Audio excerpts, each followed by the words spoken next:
এই স্কুলকে নিয়ে সিরাজগঞ্জের স্থানীয় পত্রিকায় একটা রিপোর্ট বেরিয়েছে, সেখানে আপনার উদ্ধৃতি আছে। শুধু তো সিরাজগঞ্জের পত্রিকা না, ঢাকার একটা পত্রিকায় বেরিয়েছে। হ্যাঁ, অলরেডি 2 জন টিভি সাংবাদিক রওনা দিয়ে দিয়েছে। কালকে বলে চলে আসবে। শুনেন, আমাদের স্কুলের পাশে যে বিল্ডিংটা ভাঙা হয়েছে ওই জায়গাটা ছিল হামিদ সাহেবের বাবা। না, এইটা আমার দাদার জমি। উত্তরাধিকার সূত্রে আমার বাবা পেয়েছে, সেখান থেকে আমি পাবো। তো ওই একই কথা, হামিদ সাহেবের বাবা ওই জায়গাটা ব্যবহার করার জন্য স্কুলকে দিয়েছিল, কিন্তু এখন আর স্কুলের ওটা প্রয়োজন নেই, এখন তো তারই ফেরত পাওয়ার কথা।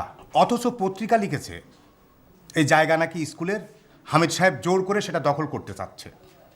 আর ওই পত্রিকাতেই আপনার সম্পর্কে লিখেছে আপনি নাকি স্কুলের ছাত্রছাত্রীদেরকে নিয়ে ওই জায়গা উদ্ধারের জন্য আপনি আন্দোলন করবেন। এটা কি ঠিক? জি স্যার। মানে আপনি আন্দোলন করবেন মানে? জি, এটা তো ঘোরতর অন্যায়। আপনারা কি করবেন? আপনারা এই জমিটা দখল করে শাকিল গ্রুপের কাছে আপনারা বিক্রি করে দেবেন এবং সেটা চড়া দামে। কিন্তু আমাদের প্ল্যানে কি ছিল যে ওই জায়গাটায় একটা নতুন বিল্ডিং হবে, কিন্তু আপনাদের এইসব প্ল্যানে তো এটা নেই। হেই, কি আপনি আপন যেমন কথাবার্তা বলতেছেন? এই জমি আমার দাদার, তারপর আমার বাবা, তারপর আমার। দেখেন দেখেন, আপনি দেখেন দেখেন, দলিল দেখেন দেখেন আপনি। তো জাল দলিল। এই চাল দলিল মানে? আপনি এই কথা বলার সাহস কোথায় পেলেন? কোথায়? মাস্টার সাহেব, আপনি কি বের করে দেন? বের করে দেন। সাহেব, আমি আপনাকে চাকরিটা দিয়েছিলাম কারণ আপনি ফুটবলার আজম সাহেবের শ্যালক।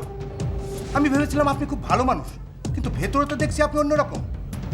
আপনি স্কুলের ছাত্রছাত্রীদেরকে নিয়ে আন্দোলন করবেন? স্যার, এই স্কুলের সমস্ত টিচার এবং অভিভাবক কিন্তু আমার সঙ্গে আছে স্যার। Get out!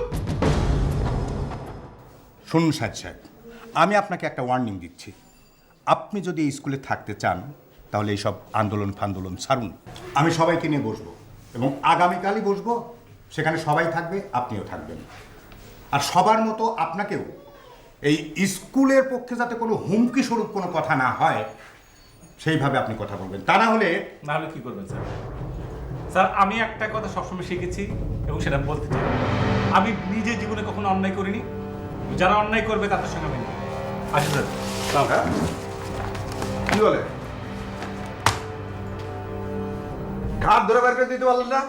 আস্তে আস্তে আস্তে শুনুন, শাহেদের পক্ষে সবাই আছে, ও খুব জনপ্রিয়, ওকে সবাই পছন্দ করে এবং স্কুলের প্রায় শিক্ষকই তার পক্ষে।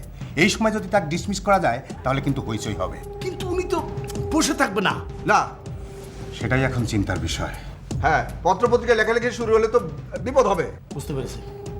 শাকিল গ্রুপের সাথে আমার বসতে হবে। তার টাকাও আছে, তার জনবল আছে। আর আরেকটা ব্যাপার আছে, শাকিল সাহেবের ভাতিজা আছে না, বেশ প্রভাবশালী, তার সাথে অনেক সাংবাদিকের বেশ পরিচয় আছে, তাকে কাজে লাগাতে হবে। শুনুন, আপনারা দুজনই শাকিল সাহেবের সঙ্গে দেখা করুন খুব তাড়াতাড়ি, তা না হলে কিন্তু উত্তেজনা বেড়ে গেলে সেটা ট্যাকেল দেওয়া যাবে না। আরে কিসের মুশকিল হবে?